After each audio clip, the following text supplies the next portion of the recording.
Salut à tous et bienvenue pour un nouveau type de vidéo. On est sur des previews division par division de la NBA en vue de la saison 2019-2020. Et je ne suis pas seul. Je suis avec Christian. Christian, salut.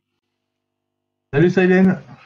Et on va, écoutez, démarrer sur cette jolie division qui est la Midwest Division avec les Bucks, les Pacers, les Pistons, les Bulls et les Cavs. On démarre avec Milwaukee. À toi, Christian. Milwaukee qui a été la grosse surprise de l'an dernier. On avait quitté cette équipe des Bucks qualifiée sur les deux playoffs sur les deux dernières saisons, mais à chaque fois éliminé au premier tour, déjà par Toronto puis par Boston. Et puis là, on a retrouvé les Bucks vraiment transformés par l'arrivée de Michael Budenholzer. Budenholzer qui a proposé un jeu flamboyant qui a permis aux Bucks de faire un bond, puisque les Bucks termine avec un bilan sur la saison régulière de 60 victoires pour seulement 22 défaites, une équipe des Bucks transformée, en plus avec l'avènement de Giannis Antetokounmpo qui a terminé donc MVP de la saison en succédant donc à James Harden. Voilà une équipe des Bucks plein de surprises et qui au final aura buté sur l'avant-dernière marche, c'est-à-dire les Raptors en finale de conférence. Donc les Bucks, avec Giannis qui fixe et puis derrière les 4 snipers autour avec un Brook Lopez complètement surprenant. Ça a été vraiment, je pense que les Bucks, Silent, je pense qu'on peut vraiment les qualifier d'énormes surprises de la saison dernière. Ouais, de par la manière de jouer déjà, puisque Budenholzer au final a apporté énormément de nouveautés. C'est une équipe qui a révolutionné son jeu par rapport au passé, ou même au passé récent. Après, tu l'as dit, ça envoie les 3 points de partout, mais il peut y avoir des choses à discuter. D'une, par rapport à la perte de quelqu'un comme Malcolm Brogdon, qui peut être remplacé ou pas, ça c'est quelque chose dont on peut discuter, et également de par l'adaptation des défenses à ces fameuses pénétrations de Giannis Antetokounmpo que tu évoquais. On a vu qu'il y en avait qui avaient trouvé la solution. Ça s'appelait les Raptors et c'était plutôt méchant puisque ça avait fait 0-2 jusqu'à 4-2. Donc à voir. Je te laisse enchaîner.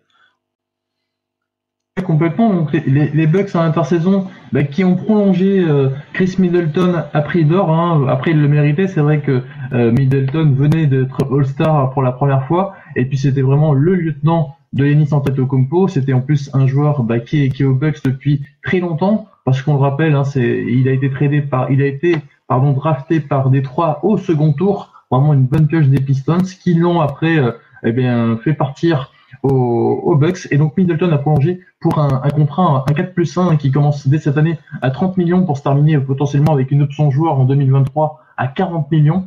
Donc forcément, cette grosse augmentation, ça a fait effrayer un peu. Les Bucks ont dû faire des choix, avec notamment le départ de Brogdon, comme tu le citais. Brogdon qui est un deuxième tour de draft aussi, qui avait été élu rookie de l'année l'an passé.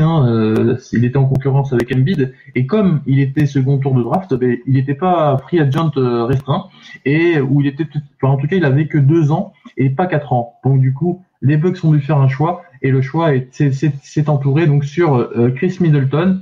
Les Bucks ont aussi perdu Mirotic, qui était parti renforcer, qui était venu renforcer plutôt les Bucks, qui est reparti du côté de Barcelone en Espagne. Ça a été la grosse surprise de voir partir Mirotic.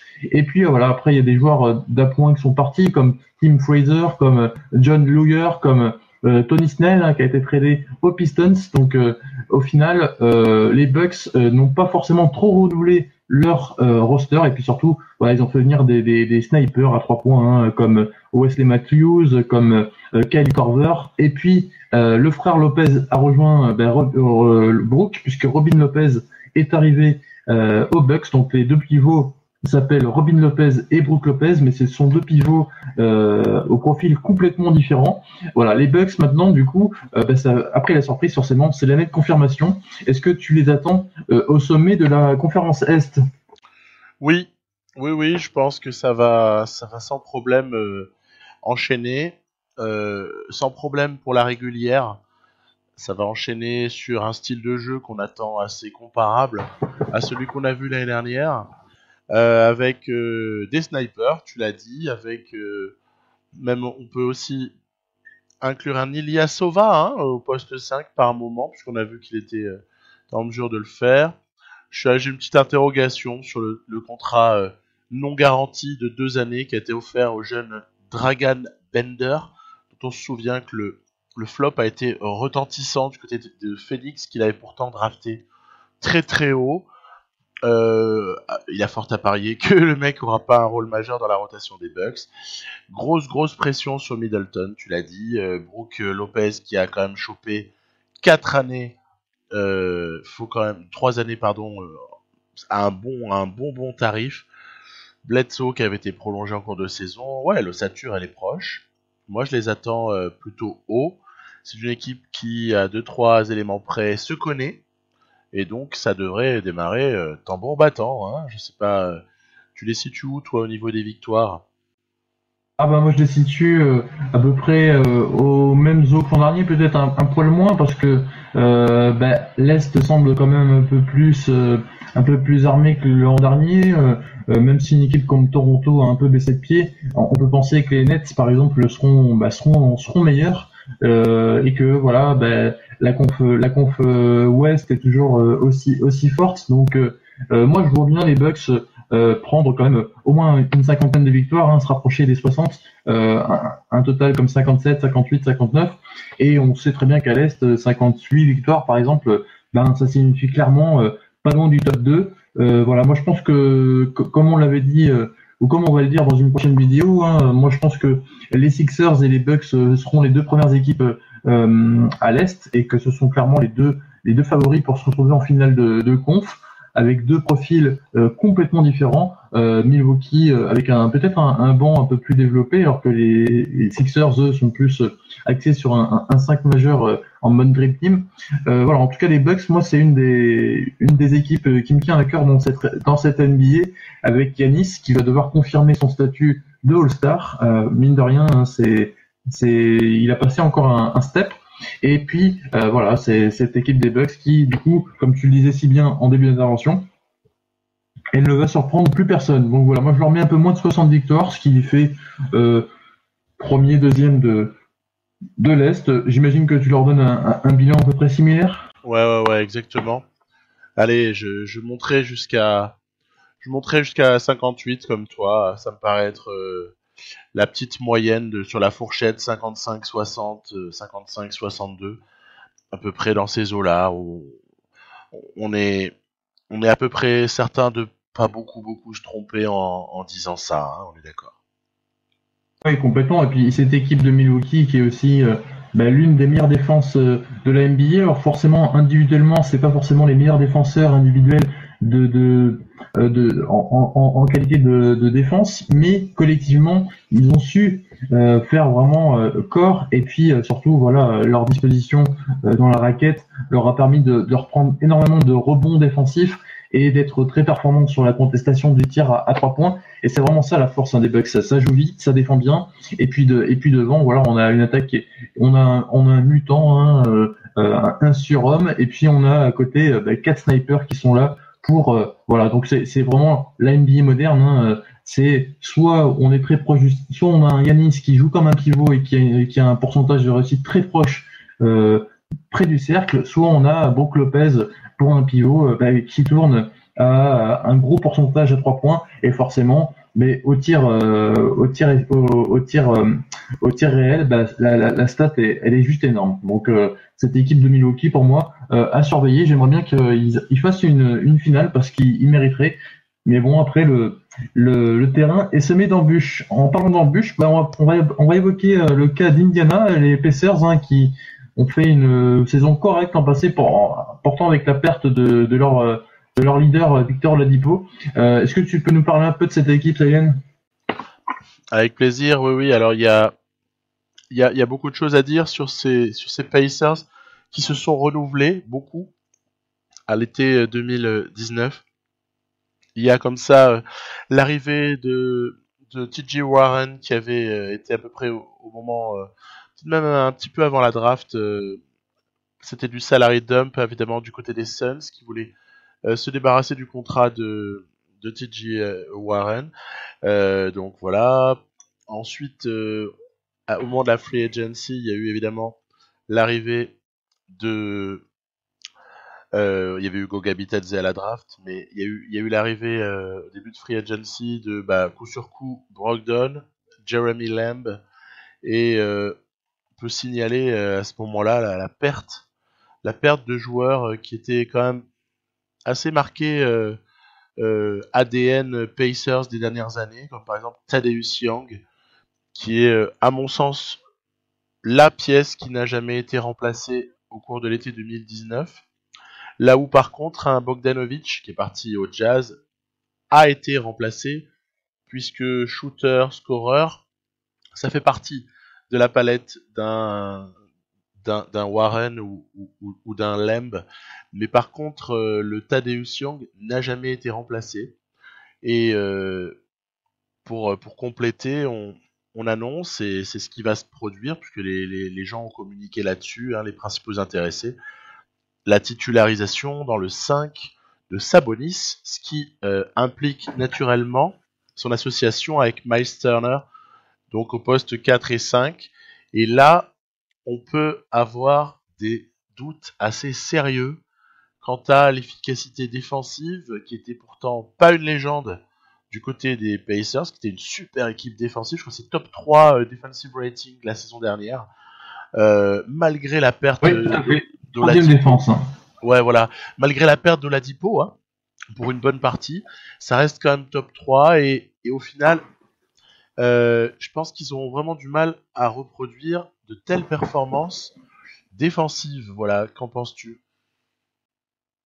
Déjà, tu parlais de Sabonis. Moi, j'adore ce joueur. Je trouvais dès qu'il sortait de banc, c'était un rôle qui lui convenait à merveille. Sabonis, il faisait un énorme chantier sur le plan offensif quand il sortait du banc. Globalement, c'est même la seconde unité des Pacers était vraiment bonne la saison dernière avec un Sabonis qui sortait du banc, aussi un Doug McDermott qui a revécu un peu aux Pacers avec une belle efficacité, ou encore des joueurs qu'on attendait peut-être moins comme Tyreke Evans, on ne savait pas trop ce qu'il pouvait donner, et surtout un Corey Joseph. Donc et ces joueurs-là finalement sont partis. Les Pacers ont quand même perdu pas mal de joueurs. Comme tu le disais, ils ont perdu un Bogdanovic qui a pris le relais de Oladipo pour devenir le franchise player de cette équipe sur la deuxième partie de saison. Bogdanovic a plus de 20 points, c'était cadeau limite même sur les sites de paris sportifs, tellement il a été énorme. Et donc c'est vrai que défensivement, la paire de Thad Young, même Thad Young, mine de rien, et Kylo Quinn, c'est deux papas dans le vestiaire, deux hommes d'expérience, et ces mecs-là sont partis. Et donc il y a le rookie Bitadze qui je sais te plaît bien, mais bon, c'est un rookie, donc on sait pas trop ce que ça vaut encore. Et puis surtout Oladipo va pas revenir tout de suite. Donc cette équipe des Pacers, c'est un petit point d'interrogation. Je sais pas trop où les situer. J'aurais tendance à les mettre dans le même chapeau que des équipes comme Boston ou comme Toronto, mais en fait, en y réfléchissant bien, je les mettrais peut-être plus même un peu derrière ces équipes-là. En tout cas, sur le plan offensif, il y a quand même des belles choses à voir. Jeremy Lamb, qui avait porté les Hornets offensivement avec Kemba Walker l'an passé, arrive. Ça, c'est une très bonne nouvelle. C'est un très bon joueur. Et puis Brogdon, capable de scorer à 3 points, capable aussi de faire jouer une équipe. Ça va être vraiment le mentor un peu pour le Aaron Holiday, pour le troisième frère.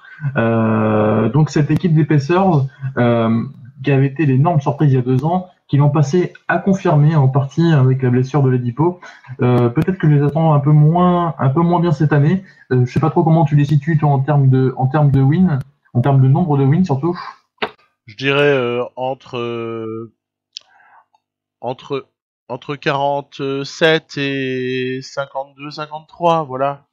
C'est à peu près ça que je vois. Ouais, donc du coup c'est un score à peu près similaire à l'an dernier. Moi je les verrais un peu moins bien, je les verrais autour de entre 42 et 45. Oladipo va pas revenir tout de suite, et puis ce qui va revenir, déjà plein pot de sa blessure, mine de rien, il y a eu un an d'absence. On a vu certains joueurs qui, après un an d'absence, je pense notamment à Gordon Hayward, ne retrouvaient pas retrouvaient pas toutes leurs facultés d'avant. Hein, donc à voir. Moi, je pense que cette équipe-là est un peu moins bonne. Par contre, j'attends de voir offensivement vraiment l'association entre Miles Turner et Sabonis, qui sont pour moi offensivement assez complémentaires. On a un Miles Turner qui peut s'écarter à 3 points, tandis qu'un Sabonis fait un énorme chantier dans le secteur intérieur. Par contre, faut pas lui demander d'aller shooter les 3 points aux Lituaniens. Voilà, moi je vais surtout regarder les Pacers pour voir Sabonis, parce que c'est vrai que l'an passé, dès qu'il sortait du banc, il faisait un énorme chantier, et là potentiellement de le voir titulaire, les galons augmentent, on va dire, hein, il a pris en galon, et puis j'aimerais bien voir un peu s'il arrive à supporter ça. Ouais, c'est vrai que ça va être super intéressant. Ouais, t'as raison. Ouais. On va enchaîner avec du coup les Twin Towers, hein, j'ai nommé les Detroit Pistons avec leur duo d'intérieur Blake Griffin et puis André Drummond, hein, c'est un peu les tours jumelles. Ça a marché positivement cette année, puisque c'est une équipe qui est retournée en playoff, qui a terminé 8e à l'Est et qui a subi donc forcément la loi des Bucks au premier tour, hein, ils se sont fait vraiment laminer par les Bucks, et ils terminent avec un bilan équilibré de 41 victoires pour 41 défaites. Une saison qui n'a pas toujours été facile pour les Pistons, mais au final ils sont en playoff, c'était l'objectif qu'on pouvait leur assigner. Une équipe des Pistons qui a pas trop bougé l'an dernier, qui a juste eu le trade avec Thon Maker qui venait justement des Bucks. Bref, une saison moyenne, il chope la dernière place en playoff, mais avec Charlotte ça s'est pas joué à grand chose. Qu'est-ce que tu penses un peu de ces Detroit Pistons qui pour moi sont pas forcément très très glamour? Ouais, c'est pas très glamour, faut quand même le dire.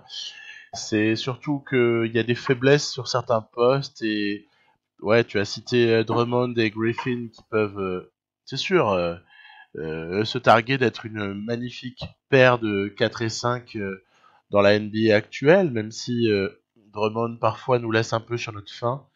Je crois qu'après il y a des manques assez inouïs sur les postes extérieurs. Ce sera, malgré l'arrivée de celui qu'on aime tous, de Derrick Rose, évidemment, mais falloir voir qu'est-ce qu'on offrira comme possibilité à Kyrie Thomas ou à Bruce Brown, puisqu'on connaît un petit peu mieux Tony Snell, ou à Mikaliuk, hein, qui a été aussi éjecté des Lakers pour faire de la place. Quelle sera la possibilité de ces joueurs-là de glaner du temps de jeu, de s'affirmer, de progresser?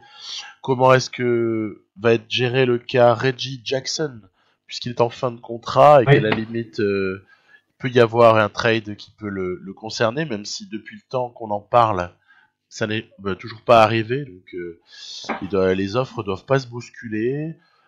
Puis il y a notre petit français, Sékou. Notre petit français, je pense que t'as quelque chose à dire par rapport à lui. Dire qu'il est quand même tombé, pas forcément, il est tombé dans une équipe où il pourra certainement s'exprimer. Après, comme tu le dis, hein, clairement, le talon d'Achille de ces Detroit Pistons, c'est le secteur extérieur. Hein. On a découvert l'an passé Bruce Brown, hein, il me semble que c'était sa première saison NBA, et il s'est avéré que c'était un arrière besogneux défensif, mais sur le terrain extérieur, pas béton. Hein. Je dirais que c'était un peu une copie conforme à Marcus Smart. Pareil pour Luke Kennard, qui avait été drafté la saison d'avant. Je l'ai trouvé limite meilleur dans sa progression vers l'intérieur plutôt qu'à l'extérieur. On a quand même des joueurs qui ont essayé d'apporter dans ce domaine. Hein. La venue de Wayne Ellington en cours de saison a quand même fait du bien à ces Detroit Pistons, mais c'est vrai que c'est le tir extérieur pêche un peu.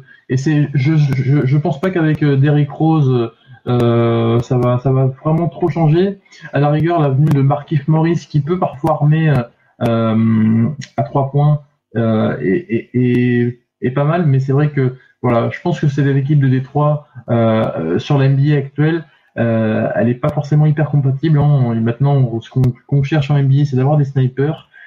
Détroit n'a pas trop ça. Même si je t'avais parlé d'une fois de Mike Ayuk que je trouvais pas mal aux Lakers.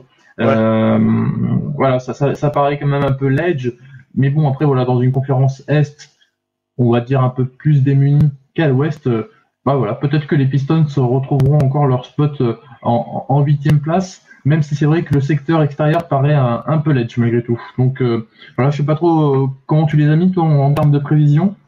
Oh là là, ça va être. Je vois mal comment ça pourrait ne pas être autour des 40, 41 victoires. Et donc hyper juste par rapport aux playoffs. Ça va de nouveau batailler à ceci près que cette année le Miami Heat à mon avis ne sera pas aussi facilement éjecté du top 8. Et donc ouais, c'est pas ça va pas nous régaler. Moi ce que je crains le plus, tu vois, c'est d'avoir envie de zapper hein, sur le League Pass parce que j'en aurais marre de voir Dédé Drummond tenter sa chance à 3 points puisqu'il l'a quand même annoncé hein. Et puis j'en aurais marre aussi de voir tout le temps Griffin prendre des shoots à 3 points alors que ces mecs-là ont une puissance potentiellement dévastatrice sur le jeu intérieur, peuvent faire un chantier dans la raquette et puis ça cherche quand même assez perpétuellement à s'écarter pour faire comme la tendance actuelle, etc. Je dirais, si vous êtes différent, bah, jouez avec vos armes, mais arrêtez de vouloir ressembler aux autres. Je suis assez, ouais, je suis un peu chagrin qu'en fait quand on parle des Pistons parce que j'aurais envie de voir autre chose. J'aurais envie de voir ce qu'on a déjà vu par le passé, à savoir un vrai projet, même s'il est décalé et défensif, que sais-je, mais un vrai projet. Alors que là, on a l'impression que c'est la médiocrité au sens NBA bien sûr, hein, mais c'est le milieu de conférence et puis on voit mal comment ça va en bouger. Voilà. Oui, c'est vrai que les Pistons sont vraiment pris hein, dans l'œil du cyclone, on va dire. Hein, pas au sommet, pas à la ramasse, au milieu, tout à fait. Et puis d'un point de vue contractuel, hein, ce qu'on peut ajouter, c'est que l'an prochain, donc Reggie Jackson sera agent libre, non restreint. Est-ce que les Pistons vont le conserver? Peut-être que oui, peut-être que non, mais en tout cas certainement pas à 18 millions. Est-ce qu'on peut souligner aussi, c'est que Drummond a une option joueur à 28 millions. Bon, 28 millions pour un pivot, je pense que ça ne se refuse pas, donc Drummond devrait l'activer, surtout que en plus les Détroits et sa franchise de toujours. Et puis par contre, voilà, il y a quelques contrats qui se terminent. Tous les joueurs qui ont été pris ont été pris seulement pour un an. Les Christian Wood, les Joe Johnson, les Tim Fraser. Et puis on a aussi un contrat qui va se terminer, c'est celui de Galloway. Galloway que je trouve pas mal aussi. On parlait de manque un peu à 3 points. Galloway parfois quand il est en feu, il peut en rentrer plusieurs dans une série. Donc à voir un peu ce qui se passera en termes de contrat. Peut-être que Jackson sera drafté, sera pardon échangé en cours de saison. C'est aussi l'une des questions qu'on pourra se poser avec les Pistons. J'enchaîne tout de suite avec une franchise qui t'est chère, les Bulls. Je te laisse en parler puisque c'est l'une de tes franchises préférées. Clairement, oui. Et puis surtout, c'est une franchise pour laquelle au-delà du passé et de l'attachement au maillot qu'on peut avoir quand on est un petit peu plus ancien comme moi, euh, je trouve voilà, il y a pas mal de choses à dire dessus parce que au niveau des jeunes joueurs qui peuvent, je dirais, promettre, euh, présenter du potentiel. Après, faut voir ce qu'on en fait. À ce niveau-là, il y a vraiment pas mal d'excitation. Grosso modo, je dirais que il y a des petites interrogations sur, je dirais, est-ce que cette équipe va être capable de se stabiliser sur un meneur de jeu, puisqu'il y a Chris Dunn ainsi que Thomas Satoransky qui a pris un contrat de 3 ans en 2 plus 1, ainsi que Kobe White qui a été drafté quand même sur le poste de meneur, même s'il est combo, hein, on peut jouer 1 et 2. Il y a encore Archie Diacono, hein, on peut rigoler un petit peu. Voilà. Ah oui, oui, ce genre me fait rire parce que je sais pas ce qu'il fait en NBA en fait, mais apparemment la salle à Chicago l'adore, mais moi je beaucoup de mal avec ce joueur personnellement. Ouais. Moi aussi, je Il a trouve été prolongé, donc c'est bien pour lui. ouais, il a été prolongé. Écoute, moi aussi, je suis assez surpris, mais bon, pourquoi pas. Shaquille Harrison aussi, en point guard comme ça, mais attention, on est sur du non garanti, donc c'est pas encore la même chose. Après, il y a des gens qui arrivent en fin de contrat dans cette équipe. Il y a Chris Dunn pour lequel il va falloir se prononcer. Hein. Soit est-ce que les Bulls laisseront partir ou est-ce qu'au contraire il va les convaincre qu'au final le meneur c'est lui. C'est pas la tendance pour être très franc, même si j'adore le garçon, mais la tendance elle est pas là. Après, première info du camp d'entraînement, a priori, Dunn démarrerait titulaire la saison. On verra. Et puis il y a aussi quelqu'un qui est en fin de contrat, c'est Denzel Valentine. Il faudra voir un petit peu ce qui est fait avec ce joueur, parce qu'il a pas mal de choses qui peuvent être intéressantes.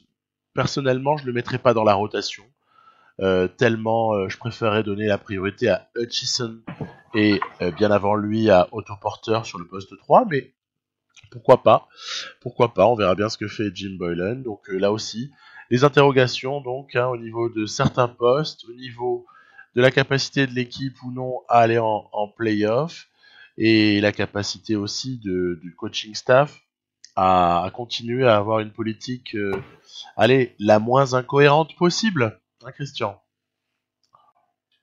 Oui, complètement. Et puis je pense que pour les Bulls, l'optique aussi, c'est de développer les rookies qu'on a pris. On a vu une très belle saison en rookie quand même de Wendell Carter Jr., hein, qui est pivot, il est fort, hein, je sais pas trop comment on le place. Pivot. Là sur le site, voilà, complètement. Moi, j'ai trouvé qu'il avait fait une très bonne saison. C'est dommage d'ailleurs qu'il soit blessé en fin d'année. Et puis on a un Mark Allen qui semble être vraiment de la graine de champion. Malheureusement pour lui, il s'est blessé une grosse partie de la saison, on l'a pas trop vu, mais le peu qu'on a vu, c'était vraiment très convaincant. Donc voilà, c'est vraiment, moi je vais surtout regarder les Bulls pour voir un peu comment évoluent leurs jeunes, parce que c'est une franchise qui est en reconstruction depuis le départ de Jimmy Butler. Et puis Kobe White, je suis pas très renseigné sur les rookies, donc j'attends à chaque fois début de saison un peu pour voir un peu ce que ça donne. Mais Kobe White, ça a l'air pas mal de ce que j'ai entendu parler. Ouais. Et puis en tant que sympathisant des Wizards, je vais surtout regarder deux joueurs, comme tu l'aurais compris. Il y a un Thomas Satoransky qui moi j'adore ce joueur parce que c'est un mec qui est capable de mettre des 3 points, c'est un mec qui adore jouer la balle en main, et puis surtout défensivement c'est un chien. Et puis Otto Porter qui est un bon joueur mais qui a un contrat qui l'aide pas trop, un peu comme un Batum. Au final il est victime de son contrat et au final on lui rit un peu trop au nez. Donc voilà, les Bulls, c'est pas forcément la franchise qui va avoir plus cliqué, mais je vais quand même regarder pour l'évolution de ces jeunes. Et puis je terminerai juste par une chose, l'arrivée du fameux Luke Cornett, hein, ce pivot qui tire à 3 points. Moi, je l'adore, surtout qu'il a toujours un masque, il a toujours des problèmes de nez. Et donc, voilà, je vais observer ça avec attention. Je te laisse parler un peu de ce que tu vois un peu en termes de bilan pour les Bulls cette saison. Moi, je suis assez optimiste. Donc, je vais donner une fourchette avec un nombre de victoires max. Dans le cas où l'équipe arrive à évoluer sans avoir trop de blessés. Voilà, pour moi, c'est la clé. La clé de la saison des Bulls, c'est les blessures. On a vu que beaucoup n'avaient pas été épargnés par le passé. Il y a presque des choses à dire sur chacun des membres du 7 ou 8 majeur de cette équipe. Donc, si les blessures les épargnent, à ce moment-là, moi, je les mets 8e. Je les mets 8e avec 42 vers là. Et évidemment... alors là, c'est terrible. S'il commence à y avoir des blessures du type de celles qu'on a connues l'an dernier, ça peut descendre à 28. Hein. Donc c'est une fourchette qui est extrêmement large parce qu'au final, ça dépend presque plus des blessures que de la valeur réelle des joueurs ou bon si de leur développement. Mais voilà, je suis assez optimiste pour eux, mais j'espère ne pas faire le chat noir en annonçant quelque chose de trop bien. Ouais, et puis moi, il y a un sujet sur lequel aussi j'aimerais t'entendre, c'est le coach Jim Boylen. Personnellement, je suis pas forcément très fan. Je trouve que c'est surtout quelqu'un qui s'appuie sur les valeurs morales, vraiment essayer de tirer le meilleur de ses troupes au mental, un peu comme un Pascal Duprat en termes de football. Mais c'est vrai qu'en termes de basket, j'ai pas l'impression qu'il propose grand chose d'innovant ou de positif. Ton avis toi sur le coaching, est-ce que Est-ce que pour toi, il a vraiment les carrures pour être un coach en NBA, ce Jim Boylan? Moi, je dis pourquoi pas sur une équipe comme ça de jeunes qui n'a pas réellement d'objectif de victoire précis. Euh, mais c'est vrai qu'au niveau des systèmes, on n'est pas époustouflé. Hein. Quand on regarde les Bulls, c'est quand même beaucoup de pick and roll. C'est quand même un jeu où on sent que on cherche à donner la balle à Zach LaVine, qui est un très bon créateur pour lui-même et parfois même pour les autres. C'est pour ça qu'en fait, je pense que quelqu'un comme Jim Boylan peut avoir vraiment besoin d'un bon relais sur le terrain, un relais que peut incarner Chris Dunn ou Thomas Satoransky, bien sûr, puisque ce sont des véritables cerveaux coach bis sur le terrain, malgré leur jeune âge relatif. Voilà. Donc je pense que c'est aussi pour ça que les blessures joueront un rôle majeur, pour pouvoir évaluer même le travail de Boylan et ce qu'il vaut vraiment comme coach en NBA. Mais je pars pas avec un a priori aussi négatif que celui que je finis par avoir, par exemple, sur un Fisdale ou sur le prédécesseur aux Bulls. J'ai oublié son nom, mais voilà, il faudra m'excuser. Ouais, complètement. C'est vrai que Fisdale, au final, on commence à avoir une sale opinion de lui, alors que finalement, quand on était à Memphis, on louait c'est son coaching, notamment dans le secteur défensif. Et c'est vrai qu'au final, bon, bah, les opinions qu'on a sur les entraîneurs, bah, ça dépend forcément des résultats aussi que les équipes ont. Hein. C'est Ouais, forcément indéniable. il y a la manière quand même, et tu vois, la saison dernière des Knicks, bon, on va pas s'étendre sur les Knicks trop ici, mais il y a une autre vidéo pour ça, mais la saison dernière des Knicks, elle était juste Et à, donc juste à vomir. Google est mon ami, donc c'était Fred Hoiberg, l'entraîneur avant Jim Ah ouais, Boylan. voilà. Bien joué. Ben, Fred Hoiberg, ça a quand même été un peu un naufrage sur le plan du jeu proposé. Il y en a d'autres hein, en NBA. Hein. Il y a des gens qui se sont trompés, hein, comme aux Hornets, Borrego l'an passé. Il y a des gens qui proposent pas les bons systèmes. On pourrait citer aussi l'inénarrable coach du Thunder, hein, qui visiblement, Billy Donovan, est intouchable même quand son équipe ne fonctionne pas ou n'a pas les résultats escomptés. Bon, il faut croire que les GM parfois ont certaines problématiques, certaines manières de voir les choses, mais c'est pas le pire pour moi, Boylan. Voilà, pour être sur la réponse à ta question, c'est pas là que je m'inquiète le plus, et c'est pas ce que je trouve le plus dégueulasse à voir jouer les Bulls. Mais là encore, peut-être que j'ai aussi un petit peu de parti pris parce que j'ai plaisir à voir l'évolution des Lavine, Markkanen et compagnie. Voilà. Bon, très bien. Et puis dernière équipe de cette division, Cleveland, les Cavs, hein, qui étaient autant de LeBron James, bah, champion ou finaliste à tous les coups. Et puis, bah, depuis le départ du King, bah, c'est plus compliqué pour les Cavs, hein, qui terminent avec un bilan de 19 victoires pour 63 défaites. Forcément, vous l'aurez compris, il n'y a pas de playoff. Cette saison des Cavs, hein, ça a été un peu bah, le bordel, on va dire.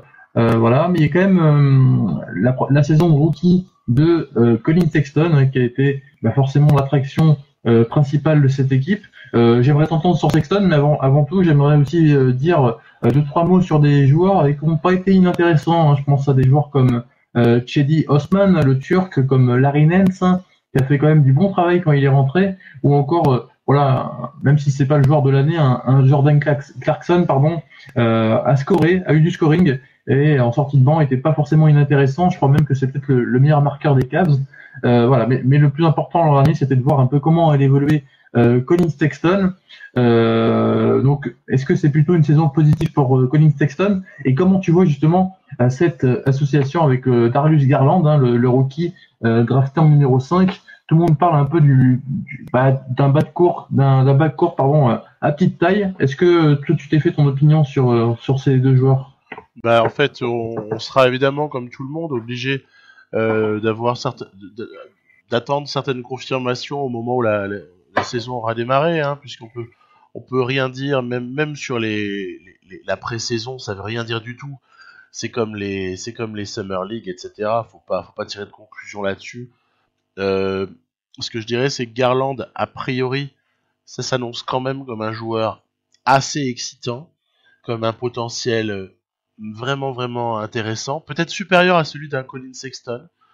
À voir après ce qu'on pourra faire en associant les deux dans le backcourt. C'est vrai que c'est pas évident, hein. C'est pas évident si vous avez ces deux-là. Qui est-ce qui va défendre sur un arrière de 2 mètres? Comment est-ce que les rotations défensives vont se faire? Est-ce qu'ils vont pas se retrouver avec des mismatchs absolument affreux, surtout qu'en sortie de banc, on a Jordan Clarkson qui est pas un meilleur défenseur, même s'il est un poil plus grand. Bon, j'ose même pas penser que Brandon Knight puisse rentrer dans la vraie rotation. Della Vedova, on a compris qu'il était revenu un petit peu pour le côté amour du public, mais pas vraiment autre chose. C'est délicat, hein. C'est délicat. Là, pour le coup, en plus, il y a un nouveau coach, on va pouvoir regarder ça. Stauskas, non, il a pas été conservé. Waouh, Cedi Osman, t'en as parlé. Ça, à la limite, ça peut être un joueur excitant, mais tu vois, Ouais. les C'est mecs vrai c'est vrai qu'au final, les Cavs sont vraiment à la frontière de deux mondes. À la fois, ils essaient de se reconstruire avec quelques jeunes, mais à la fois, ils ont encore des contrats qui ne sont pas terminés et qui sont très embêtants. ouais, Je prends déjà le contrat de Kevin Love. Toute la saison, on a eu le débat est-ce que Kevin Love va être tradé ou non. Finalement, il est resté. Et puis, quand on regarde son contrat, il a encore 4 ans à 28 millions la première saison. Donc, c'est un contrat énorme. Et puis après, par contre, au rayon des bonnes nouvelles, on a quand même des contrats qui vont se terminer, comme le contrat de Tristan Thompson, qui a 18 millions, les contrats de Jordan Clarkson, qui avait été signé par les Lakers, je ouais, ouais, crois, ouais, ouais, ouais. à 13 millions. Et puis on a aussi les deux contrats des anciens Bucks, John Henson, Matthew Dellavedova, qui vont se terminer, qui touchent chacun 9 millions. Donc on va dire que c'est la saison pour tanker encore pour les Cavs, essayer d'avoir un bon choix, un bon rookie. Et puis après, à partir de la saison prochaine, les finances seront mieux, parce qu'on aura beaucoup de joueurs qui seront free agents et on pourra peut-être reconstruire un peu mieux. Voilà, je pense que cette équipe des Cavs va encore galérer. L'an dernier, donc, ils terminent avec un bilan de 19 victoires seulement. Et puis, comme tu l'avais précisé, les Cavs, surtout, c'était la pire défense de la NBA. Et on voit mal comment ça pourrait s'améliorer cette année. Donc forcément les Cavs, dans le dur encore cette année, j'imagine que en termes de bilan chiffré, tu les mets forcément dans les profondeurs de la ligue. Ouais, je voudrais juste, avant de donner une estimation qui sera évidemment pas glorieuse, juste mentionner, allez, l'intérêt qu'on pourrait avoir à découvrir un Kevin Porter Jr. Parce Oui, exact. que c'est une fin de premier tour, je crois que c'est le choix 30 de Ouais. cet été. Et Kevin Porter Jr. est quelqu'un qui avait montré pas mal de problèmes de discipline, quelque part, extra basketball. Et ça l'a fait pas mal chuter. Mais les qualités de basket sont là. Les qualités athlétiques, il les a. Il a une taille qui n'est pas ridicule.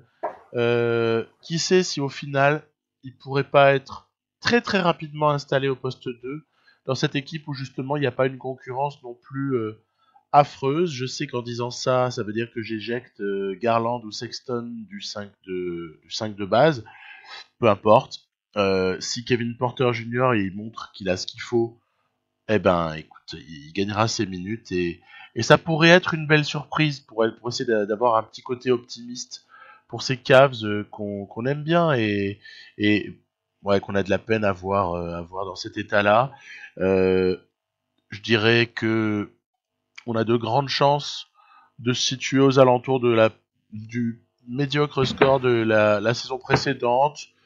Mais j'irais aller ouais 15-22 quoi à peu près entre 15 et 22 victoires, mais vraiment pas d'avantage et avec peut-être même plus 15 que 22 voilà. Et toi?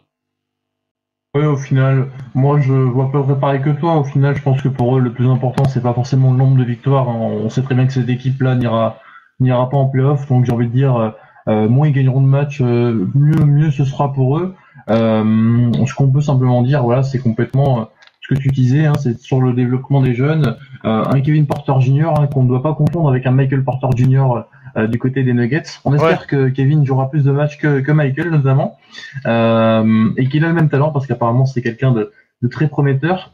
Voilà, donc les Cavs, moi j'attends de voir Sexton qui au final est monté en puissance sur sa saison rookie, à voir sur une deuxième saison, à voir surtout parce qu'on va lui mettre un joueur à peu près du même profil dans les pattes avec Garland, donc à voir un peu comment les deux vont cohabiter.